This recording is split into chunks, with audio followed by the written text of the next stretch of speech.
ଚାରି ବର୍ଷର ବର୍ଣ୍ଣାଢ୍ୟ ଇତିହାସର ରକ୍ତ ଭିତରେ ବସିଛି ଏ ଅଞ୍ଚଳ।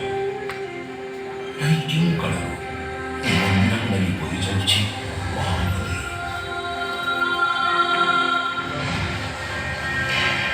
ସମଗ୍ର ସମ୍ବଲପୁର ଅଞ୍ଚଳରେ ଥିବା ପୁରାତନ ପଥର ଗୁମ୍ଫାଗୁଡ଼ିକରେ ଅଙ୍କାଯାଇଥିବା ଚିତ୍ରକଳା ଏହି ଅଞ୍ଚଳର ସମୃଦ୍ଧ ଜନବସତିର ଆଭାସ ମିଳେ।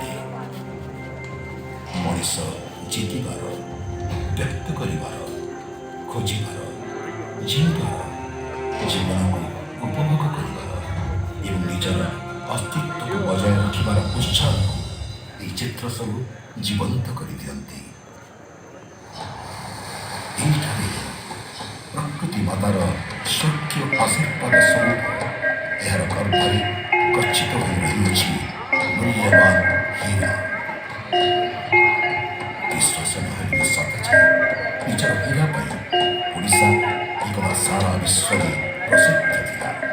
ଖ୍ରୀଷ୍ଟପୂର୍ବ 2ୟ ଶତାବ୍ଦୀରେ ଲିଖିତ କୌଟିଲ୍ୟଙ୍କ ଅର୍ଥଶାସ୍ତ୍ର ଏବଂ 6ଠ ଶତାବ୍ଦୀର ବରାହମିହିରଙ୍କ ବୃହତ୍ ସଂହିତା ଭଳି ଶାସନ କାଳ ଓ ଅର୍ଥନୀତି ସମ୍ପର୍କିତ ପ୍ରାଚୀନ ସଂସ୍କୃତ ଗ୍ରନ୍ଥରୁ ହୀରାର ଅନ୍ୟତମ ମୁଖ୍ୟ ପ୍ରାପ୍ତିସ୍ଥାନ ଭାବେ ଏହି ଅଞ୍ଚଳର ଉଲ୍ଲେଖ ଦେଖାଯାଏ।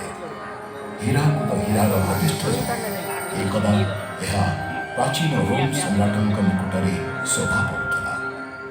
ଅଷ୍ଟଦଶ ଶତାବ୍ଦୀର